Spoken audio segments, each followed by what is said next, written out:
The first annual Team Domino Tournament effect double elimination benefiting Prairie View A&M Athletics.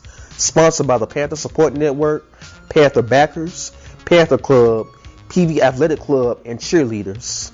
The time and date for this location is Saturday, September 23rd, 2023, and the time will be from 11 a.m. to 6 p.m. The location will be at the Kappa House, and the address is 3349 Southmore Street, Houston, Texas. Lunch and snacks with soft drinks will be provided from 11 a.m. to 4 p.m. BYOB for adult beverages. A full dinner will be served at 4:30 p.m. The registration fee is $125 per player, and the payment methods is Zelle. And the number for that Zelle is 713-417-2090. And the email is lyndalrob@gmail.com. The spelling for that is LYNDAL rob@gmail.com. Checks can be sent to the Panther Backers. And the address for that is 3611 Heritage Colony, Missouri City, Texas. The zip code is 77004. Donations are accepted. All funds collected and donated are tax deductible. The person of contact for all info will be Greg Austin, and his home number is 832-653-5703. His personal cell number is 713-562-8181. His email is abazulu247@gmail.com. And the spelling for that is ABBAZULU247@gmail.com. Welcome back to the Open Mic Broadcast Network. On the line with us is Coach Heiss Norland for a recap of the week that was in the world of the Southwestern Athletic Conference. Coach, how you doing today, sir? Everything going pretty good.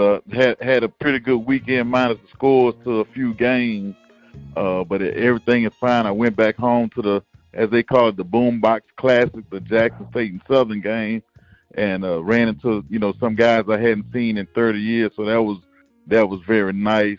Got back home and family came back, but my wife had to go on a business trip, so it's like just me and the kids around the house for a few days. Like I say, we had a rule where nobody gets hurt while mama gone, so that's what we're gonna try to see if we keep that rule intact. Well, old story, and it's a true story, Coach. Don't forget to feed them as well, because with my wife going out of town, my kids were younger, and I thought I had everything down pat, saying wasn't no big deal. 9 o'clock, my oldest son come out, and I said, "Boy, what are you doing up?" He said, "Daddy, we're hungry." I forgot to feed him, Coach. And just make sure that you feed them, okay, Coach? I definitely will. Now, mine almost at the age where they can pretty much cook for themselves. So, sometimes we have whatever you find Wednesday if my wife is out of town. Throw it together Thursday. It might be a breakfast for dinner, one of them type of days. But we fine for right now, though. I know that's right. Well, look, man, speaking of things being a little bit disrupted, of course, we do focus on the Prairie View games, but going back for your homecoming, the natives are a bit restless in Baton Rouge, man, and I'm hearing there are all kind of little upsurges going on right now. How was that game from your vantage point? I tell you what, the atmosphere, it wasn't actually a homecoming game. It was just another home game between two rivals. So the atmosphere was much like homecoming. I tell you, you had problems getting on campus. And for myself, I went back because it was 30 years ago that the team that I was playing on my sophomore year, we won the SWAC championship as well as the HBCU national championship. So they had a big deal for us before the game. So it was good getting back to see that. But it was like I say, the stadium was packed before the game even started. Then it still looked like it had people that were still coming in. But it was a great atmosphere. That was the first. I don't know if they've done it anywhere else, but they had a B-52 flyover at the end of the national anthem, and I was standing by a guy, and he said, "Man, they're gonna have a flyover." And I'm like, "Man, they ain't really have no flyover." And sure enough, they did. But the guy said, "Man, I just was saying that," and lo and behold, they had one. So it was, like I say, when you see that lets you know it's really football time. I've seen that at a Texas A&M game before. and at a Super Bowl, but I've never heard of anybody in HBCU world having a flyover for a game. So it was very nice, but it was a great atmosphere. I try to make sure when I go to games, I usually stand on the field, especially in Baton Rouge, because all the police, if they don't know me, they know my dad. So, I get my kids down on the field, and I try to let them absorb everything that's going on, from the bands. They taking pictures with the mascots. They taking pictures with the cheerleaders. You name it, they probably took a picture with them. So, and it was good. And like I said, I just like letting them see that, so they don't think that they need to go outside the HBCU world, in my opinion, to have a good time or, feel good. So they have a great time going to those games, and I try to make sure they get a chance to absorb it all. But, I mean, it was a homecoming-ish atmosphere, put it that way. Well, it's ironic that you brought that up. I've been ranting all week, and I think I have a right to rant. That experience that you're speaking of, that's what builds and sustains cultures. That's what builds new fans in comparison to what was experienced on the yard. And I'm talking about Prairie View right now. Your home season opener, you just come off a thrilling victory over your arch rival the week prior, and the attendance was awful. It was just absolutely awful. The game, I can get over losing the game. That's about adjusting. But to have a stadium and the facilities that you have and no one there to help embrace and create the energy to help boost these guys to play even harder, it was heart-wrenching. As a former athlete, you know what it's like, folks, when folks there cheering you on. It gives you a little boost of energy to do some things. We're going to talk about the game, and I'm not going to stay on this too long, but, man, I've had multiple calls, multiple reactions to my show. What do you think is the missing link? You've been at Southern, you're a graduate of Southern, you coached at Texas Southern, coached at Grambling, you've coached at Prairie View. What's missing? I think that is a big part of it. I'm going to tell you one thing going back to the Southern game. So I was on the sideline with a coach that I knew that coaches in the Houston area at a very good high school that had a recruit with him that's committed to a college in Texas. It's not. I would put. I would say what most people call a mid-major college in Texas. Now, it's a black coach, the football player, who's a very good cornerback, and the white coach from this school that's in the Houston area. They are down on the sideline before the game, and I go talk to them, and the kid is just like, Coach. He says this not knowing who I am.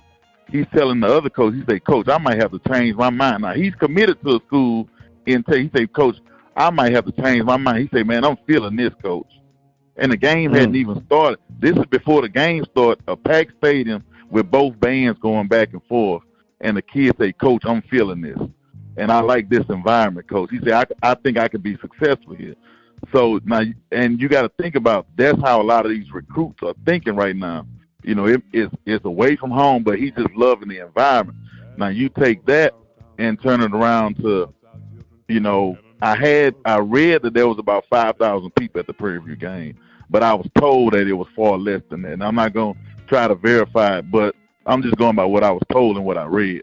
But that does make a difference. If you think about it from a business standpoint too, if I am an athletic director that's going out trying to raise funds for the university, it's hard for me to sell you giving me money when it's 5,000 people at the home open.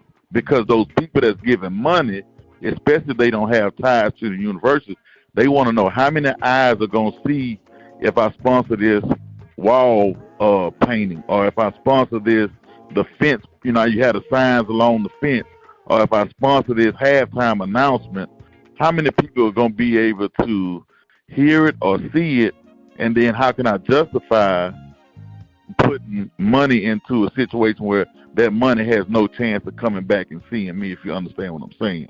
And then, yes, say, from a recruiting standpoint, it really hurts, what recruit is going to say, I want to go play in front of 5,000 people when I have a chance to go maybe play at a bigger school that I don't really fit in, but I feel like I'm playing at a bigger school. Like I say, you can take Prairie View playing at a smaller stadium, smaller school, but if you pack in the stadium with your people, you know, guys don't want to be a part of that. So that's all I'm saying. And people ask me sometimes when they hear me talk, like who do you think you are as, you know, talking business? You're just a football coach. Well, number one, when I was in college, I took marketing classes as well as coaching classes at Southern University. I have a master's degree from Grambling State University in sport administration. So we took classes, you know, just if you name it from an athletic standpoint, I've probably been around it, you know, talk about in-kind and, you know, liability and most likely to happen and least likely to happen. And, you know, all those things that you have to think about as the administrator. So, and then you talk about the business side of it as well. So, you know, I'm not just a football coach. I paid attention in class. I didn't just get a degree because I was football. I actually had to go to class. So I understand the business aspect of sports because that's originally what I wanted to do. I wanted to coach high school ball for a few years and then be an athletic director. That was my ultimate goal. So I really do understand the business side of sports, and then how does the business affect the product on the field. I understand that very much as well. Absolutely, and I always said it was a 4-part piece to this, and it's always administrator, leadership when it comes to coaching, performance, and then your fan base, because that fan base can make or break you. And we're going to get off of this, I promise. We're going to talk some football, but it's out there right now. It's like an elephant in the room. And when it comes to, like you say, that business or that corporate partnership possibility, there can be a difference between them saying, okay, we'll give you $1,000 to get out of my face, and then compared to $100,000 that we're bought in with you.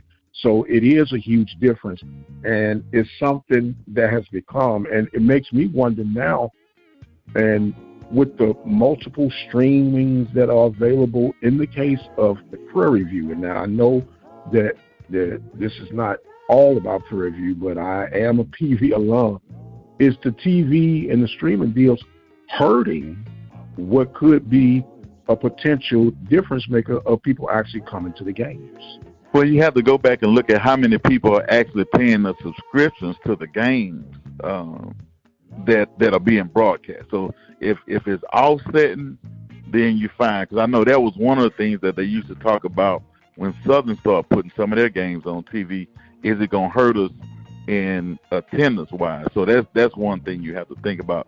But, you know, I look at it from a standpoint of, you know, from talking to people, especially when I was in school at Grambling and Southern, how they pretty much went to the dorms and say, look, everybody needs to leave out of the dorms when we had a home game on Saturday.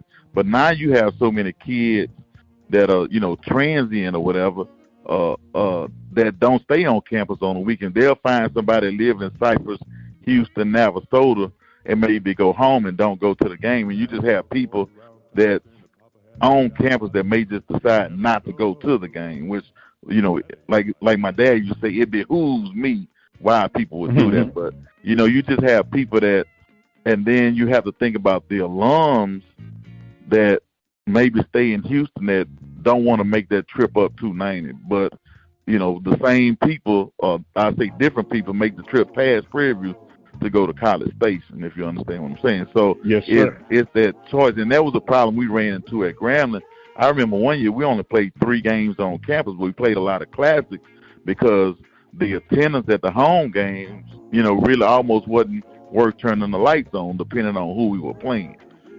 So that's why we played a lot of classics at Grambling at one time. We played 3 games at home because the home game attendance was not very good. So hopefully Prairie View doesn't almost get to that point where you end up playing a lot of games on road because the money you make on the home games is not worth paying the parking and paying the police and, you know, all those different entities that your game day operations. Yeah, your game day. Yes, you know, sir. I'm to the point, Coach, where, and I'm so serious when I'm saying what I'm about to say. Why don't you just play your homecoming game at home and everything else is on the road or a neutral site? Because you're not coming to the game. And it as your pop would say, behooves me that you invest all this money in top facilities. There used to be a nagging thing. Well, if we had better facilities, the people would come. Well, you got top-notch facilities. Yes. The people are not coming. Well, they need to play a better schedule. You playing a better schedule right now. The people are not coming. Well, you don't need to be playing PWIs. You need to play all HBCU. And if you play HBCUs that can, afford to travel or that are in your neighborhood, that's not good enough. And it seems like excuse after excuse after excuse. And I'm really fed up, and I need to change subject because my blood is boiling. Let's talk some football, Coach. Let's talk some football. Since we're on Prairie View, we'll start off with Prairie View. The score does not indicate what the end result really was throughout that game. Prairie View actually had a very successful run attack, some costly mistakes in the red zone, some blown assignments in the defensive backfield. I know I said it didn't sound as bad, but when you witness that game, or if you listen to it on the Open Mic network, it was a very up and down game, but just a game of blown opportunities. Yeah, when I heard the score before I saw it, I was like, I wonder what really happened. And then I looked at the stats as well. I'm like, man, Prairie View had 300 yards rushing. You don't usually lose a ball game when you rush for 300 yards. So like say, my mindset went to, it had to be some turnovers or some poor special teams play. And I can remember some games that we may have put up a lot of yards, but then you get the turnovers, and the other team don't have to go as far to score the ball. So that may make the yards look lopsided. But like say 300 yards rushing, man, that's a whole lot of carries and a whole lot of yards to not win a ball game. So that's one thing that sort of puzzled me. So the next thing I looked for was the turnover battle, and did the other team special team score? And I know it was a block punt somewhere mixed in there, but like those are the type of things that can turn momentum. And then sometimes once you get down, it just changes the whole either mindset of the team or the attitude of the team. Even though you might still have a lot of ball, then you start pressing and trying to make, we used to call it 14-point touchdown. Now you still gonna get 6 or 7 points for that touchdown. It's no 14-point plays.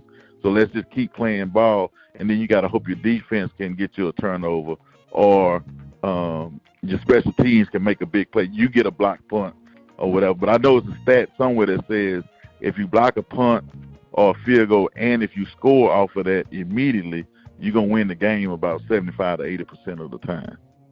Wow, very interesting. That's why we got you on this line, man, for little nuggets like that. So when Prairie View now, they'll lick their wounds. A lot of guys banged up on that offensive line in particular. And if I'm Coach McDowell, I don't even suit the guys out for this SMU game. And I'm not saying that I'm throwing in the towel, but you got a very important game, a conference game that following week against Alcorn. You want to be as strong as possible when you come back for conference play. In your coaching experience, Coach, how do you approach a game this week, such as going against SMU, coming off a tough loss against Oklahoma? The odds are not in your favor. What would be your plan of approach to get through this week? I think you have to think, number one, I'm gonna give my guys a fighting chance. I'm not just gonna go in there with a defeatist attitude. Like I say, I think I could beat Michael Jordan in basketball if I play the game right. He might hurt his ankle or something like that. You never know. But I'm gonna give my guys a fighting chance first and foremost. And then another thing you can do, if you're playing against a team that may have what some people say is superb talent, I may try to find a way to slow the game down, and I'm going to try to find a way to slow them down. I may, add some motion to some plays on offense, or I may run a little bit more misdirection to try to slow a guy down on their defense. The other thing, I look back one year when I was at Prairie View, we played Southern Miss, and they were pretty good. I think their quarterback and the receiver on the offense both went to the pros. And we started off, and we were just trying to play regular football with them.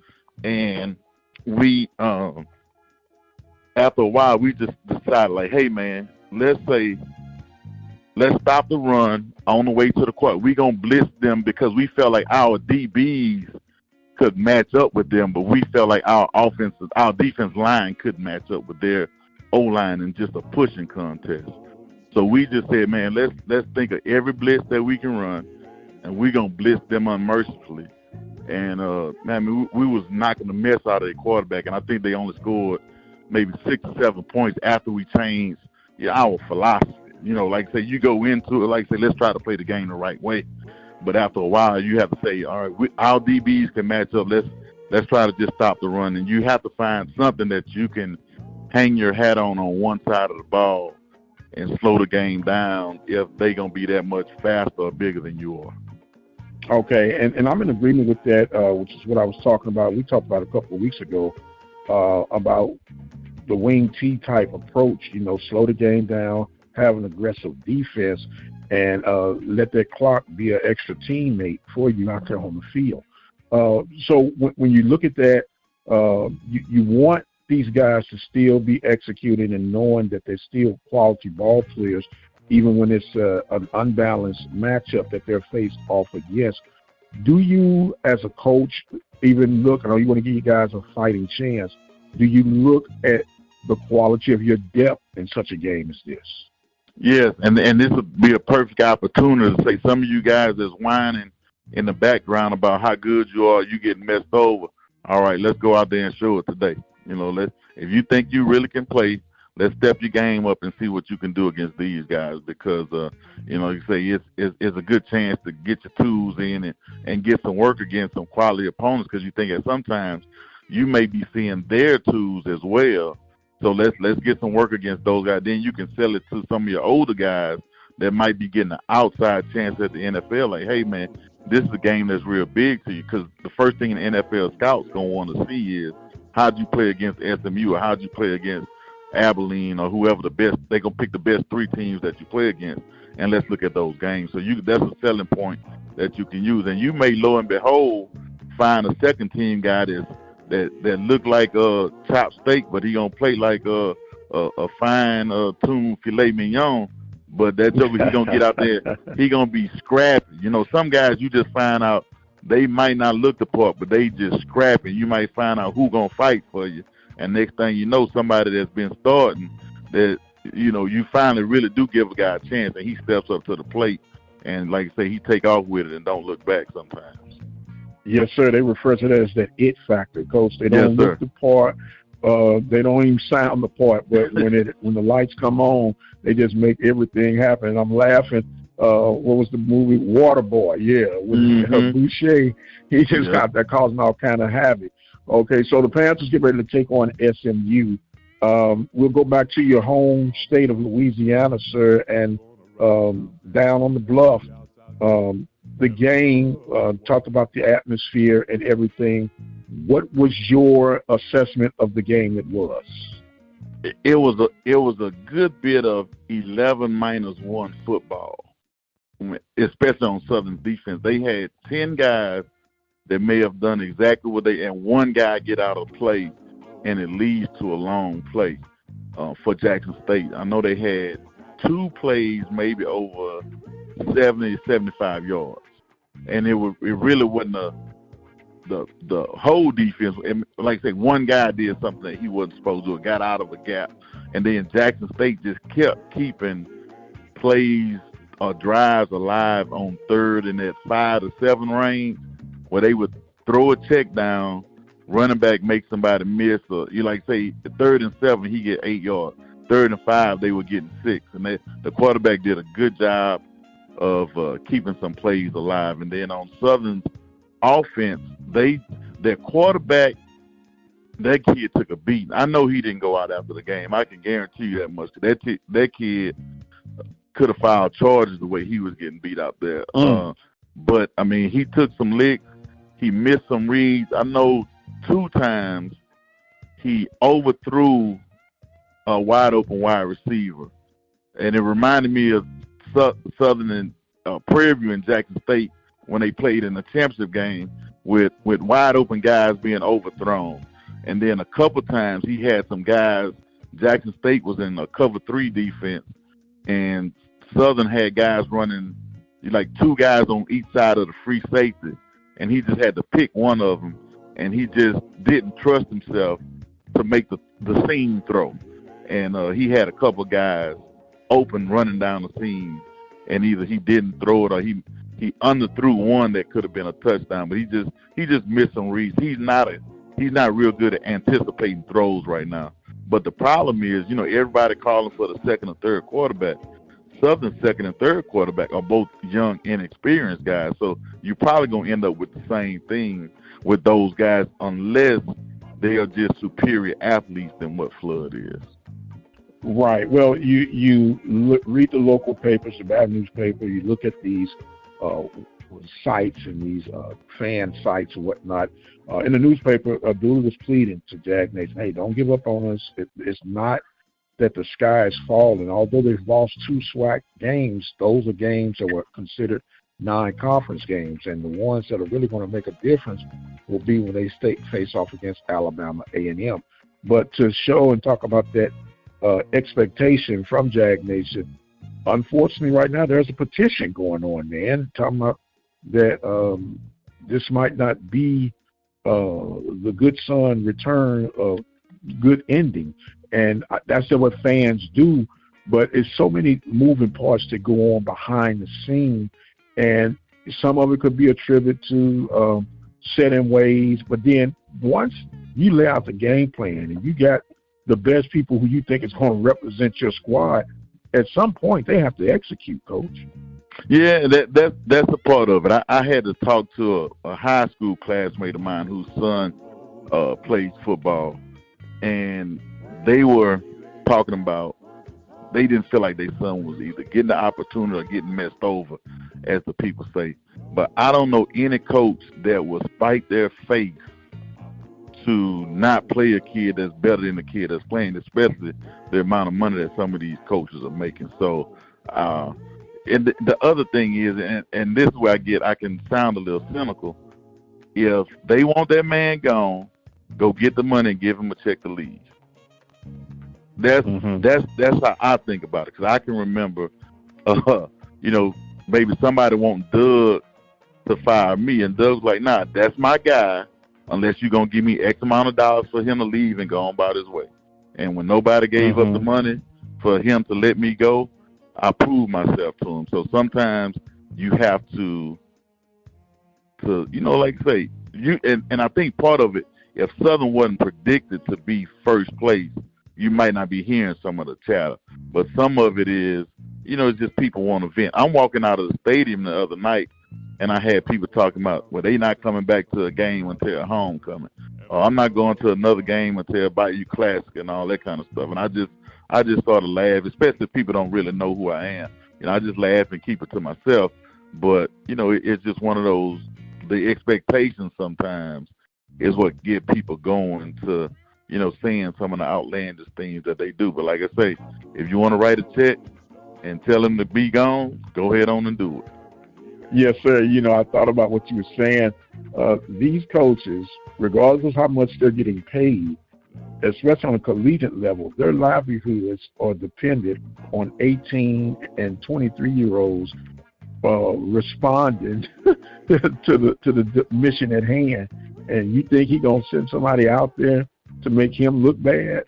Come on, people, let's get with it. Maybe, yes, sir. Maybe your kid needs to work a little bit harder, but I'm not going to get on that neither. I know I sound like I'm old man, get off my lawn, and maybe I can say get off my lawn.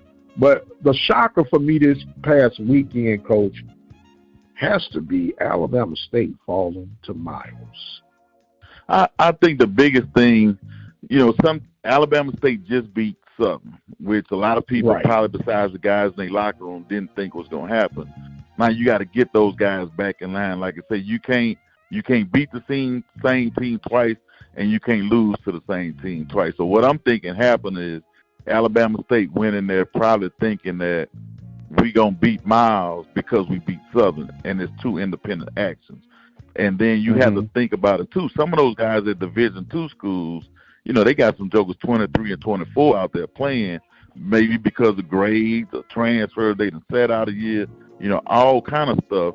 But it's some good football players at Division II that probably couldn't even, take a class at Alabama State. So you got to deal with, it's a good football program. Those guys are going to play up. Maybe they feel slighted because they didn't play or get recruited by Alabama State. So you have to factor all those types of things in. I remember the first time we beat Southern at Prairie View, then we came back and played Langston the next week. And, man, we had the lightning storm that canceled the game. And, man, I don't think we were ever so thankful for lightning in our lives. But we come to find out that after we beat Southern, one of the former players that ended up being a graduate assistant lady, he's like, Coach, man, we had parties every day of the week. He's like, y'all told us and told us and told us. But, Coach, it's hard to tell Joker something when we didn't just beat Southern. Like you say, they got new girlfriends, getting extra pieces of chicken in the cafeteria, all that type of stuff going on. So it's hard to talk to 18 or 24-year-olds that think they're invincible, that they can do anything. But you have to refocus those guys in a hurry, especially when you're playing somebody that they really think or they know that they're going to beat with half effort. But, Miles is not a slouch program, and they have some good football players over there. Yes, sir. And Miles is getting ready. They still licking their SWAC chops. They'll take on Pine Bluff this weekend. And Pine Bluff coming off a tough loss against Tennessee State. So, as I say, the hits just keep on coming. And I'll let you break down some more of these games of your choice now, Coach. Well, I think that's going to be one that Miles can't let the Alabama State win catch up to them. I'm not saying that Pine Bluff is a bad football team, but that's one of those, oh, man, we didn't beat Alabama State. Now let's go over here and beat these other SWAC boys that's struggling, and then they end up on the short end of the stick. So I think that's going to be a very competitive game as well this week. I know Southern playing Alabama A&M at home for their SWAC Open that counts as a conference game, and I think that's going to be a good one because I think Maynard's going to have his guys ready to come in and play. And, I don't know if the atmosphere is going to be quite as festive as it was last week, but, it's still a tough place to play over there in Baton Rouge. So I think it's going to be some good football being played, in the conference. I think some of these games are going to be a little bit closer this week because some teams are trying to, they done found their rotations. Now they done found what the backup quarterback can do as well as the first team quarterback. They may add a little more package in this week for the second team guys that they may have done a few things with it, but now some of those schools feel like they can add a little bit more to it though. Yes, sir. So as I said, the games are getting a little bit more defined as far as who your ones and twos are going to be. And as you get into this third week, pretty much people got their feet underneath them right now, Coach, and really the excuses are out the window now at this stage, right? It's pretty much now the thing that's going to start happening now. You got to see who can stay healthy. I hadn't seen any reports of anybody's top guy. You're always going to have an offensive lineman with a high ankle sprain or MCL or meniscus issue because of the amount of people that fall. But I hadn't heard anybody starting quarterback going out or the top receiver in the conference tearing the ACL or having the meniscus that's slowing them down. So, this is the time of year where you start getting more on the injury report and who's losing a guy to this time of year. Now, Coach, when you talk about the quarterback position, we know that's the engine that gets everything going. When do you start having concerns as a head coach? Should I look at pulling this guy for someone behind?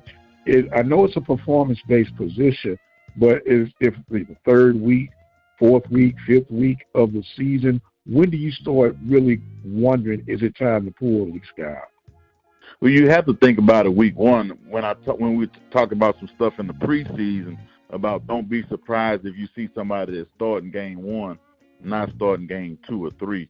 So you have to lose that. And my old coach used to say, I can lose a game, but I can't lose the locker room for one player. So if you keep sticking with a guy that's struggling, whether it's at any position, you can lose the locker room. especially just say in a place like Baton Rouge where they have, Southern has their own beat reporter on from 3 different stations that comes to practice, and everybody on social media, and if the guys can go off campus to the McDonald's or Tony Seafood or whatever without somebody saying, man, y'all need to be doing such and such, and like I say, they men, but they still mentally, some of them may mentally be not that mature, so they listen to some of that, and it leaks back into the locker room where somebody says something out of line to the quarterback that they normally wouldn't say, but they really just frustrated. Or you get a receiver that, when he in the film room, he sees himself wide open, but he don't see the quarterback with 2 or 3 guys around his legs and not getting on the ball. So you like to say, you can lose the game, but you can't lose the locker room because of that one player. Okay. Well, Coach, it's time for you to look in your crystal ball, man, and who are you looking at as your game of the week throughout the conference? I still, like I say, not being super biased, but I still think the Southern Alabama A&M game is going to be a big one in terms of, because it's a conference game. So I think that's going to be one of the top ones to sort of keep track of in terms of conference play. So that's going to be real big in my opinion. Well, that's not being super biased, Coach. That's just calling it the way you see it, sir. Nothing wrong with that. We know you're a Jag man. Well, like I say, sometimes people don't want to hear, what somebody has to say because they think everything is biased. The other game I think is going to be a pretty good one. I think the Florida A&M West Florida game may be a pretty good one on paper. And I think FAMU is going to win that game. Yeah, I think they're going to win it, but I think it's going to be interesting. And the other game that I wouldn't mind seeing is the Mississippi Valley Delta State. That's a sort of, yes, sir. Even though Delta State is pretty much on the same, I would say, level as Valley in terms of funding, I think some of the newer guys at Valley going to be like, hey, man, it's time for us to get over this fighting okra hump. I think I don't know if they changed their mascot, but I know at one time it was a big old dude in an okra outfit. So hopefully Valley can, the Devils can cook up some okra this weekend for the sake of the SWAC. Let the heat from the Devil fry some okra? Yes, sir. That's all right. Well, Coach, man, it's always enlightening to hear what you have to say and how you saw things unfold. I want to give you some closing thoughts and comments as we wrap this week's session up, sir. Hey, Mike, I went back home for the game this weekend, and one of the things, some of the guys, even though it was a different year, in 1995, I told you my only loss was to Jackson State. Well, when we get back to campus, the parking lot was full of people at the Dome on Southern's campus. So the coaches don't let us off the bus. They thought the people were there mad because we lost the game, because we'd never seen a parking lot like that when we returned home from an away game. So we had a couple police officers. We had a constable, then we had an undercover police officer that rode with us. And the undercover guy probably had about 16 or 17, you name it. He had, a gun on each leg, 2 wallet guns, and guns on the tip. So he gets off the bus to find out, what in the world is going on. And lo and behold, the people from Southern were getting ready to go to the Million Man March. It was the same weekend that we lost to Jackson State. And, man, we had to stay on the bus for about 30 minutes before we found out exactly what was going on, because, they were like, why are these people here? And before they could, like I say, let us off the bus, they had to make sure they verified the sources, because we never seen anything like that. But it's just one of those, how you talk about some of those SWAC stories of like, man, people wouldn't believe this.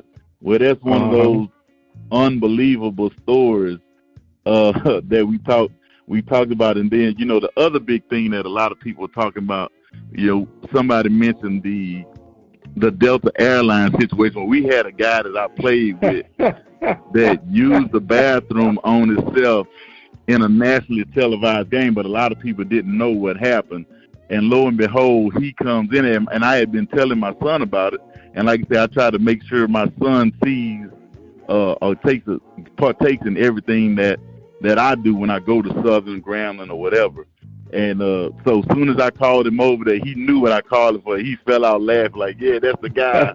But man, I tell you what, like, man, I tell all fans, man, just try to, I know it's a microwave society, but, you know, try to be patient with the coaches. And if you have something negative to say, please don't say it to the players. You know, find a way to email or call, deal with the adults so you don't poison that locker room.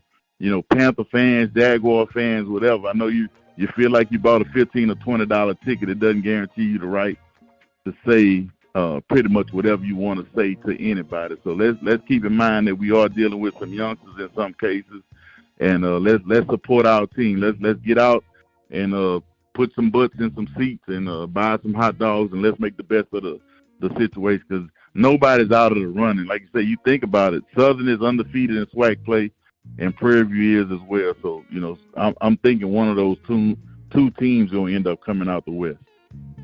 Okay, Coach, very well stated, sir. And as always, a joy and a pleasure to speak with you. He is Coach Heist Northern, our football analyst and guru. I am the radio guy, Dr. Mike Prince. Remember to follow me on X at The Mike Prince Show. Subscribe to the YouTube channel at the Open Mic Broadcast Network. And until the next time, you guys be blessed. We'll see you on the other side.